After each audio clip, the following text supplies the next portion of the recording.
আসসালামু আলাইকুম কাকা, ভালো আছেন? আপনার হাতে কিন্তু কি ছিল? এই যে ফালাই দিলেন কেন? হ্যাঁ, আমার দেখে ভয় পাইছে? না না না, আমি তো আসলে ওইরকম কেউ না। আপনি মুরব্বী মানুষ, ঠিক আছে? এটা যদি ভয় পান, আল্লাহকে ভয় পাবেন। আমাদের বাড়ি গফরগাঁও। আমি কিন্তু আপনার এটা খাওয়া দেখা আমি কিন্তু মোটরসাইকেল নিয়ে ব্রেকে আইছি এবং আপনি তার আগেই ফালাই দিছেন, ঠিক আছে?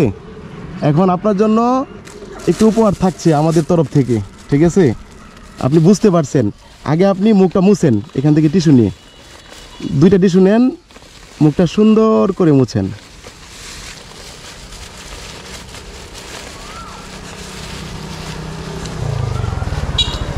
এই যে আপনি ভয় পাইলেন, এটা যদি ভালো হতো তাহলে কিন্তু আপনার হাতে রাখতেন। কি খারাপ বলছি কাকা? এটা খাওয়া ভালো না, তাই কিন্তু আপনি ফালাই দিছেন আগেই, ঠিক আছে? যে আমাদের তরফ থেকে সামান্য উপহার আপনার জন্য। তা আপনার কাছে জানতে চাই, যে আপনি যেটা ফালাইছেন ওইটা ভালো না এই 2টা ভালো? এটা তো উত্তম, এই 2টা ভালো। তাহলে আপনি কি পরবর্তী সময় ওইটা খাবেন না ছেড়ে দিবেন? ছাড়িয়ে দিবার দিনের মধ্যে 1-2 বার খাই। আচ্ছা, তাহলে যদি পারেন ছেড়ে দিয়েন। হ্যাঁ, এটা খায় তোর ক্ষতি হয়েছে আমরা। ক্ষতি? হ্যাঁ, তাহলে পারলে ছেড়ে দিয়েন। আচ্ছা, মাশাআল্লাহ।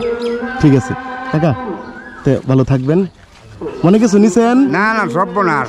আমি আপনার আগে স্বর্ণ নিয়ে গেছি।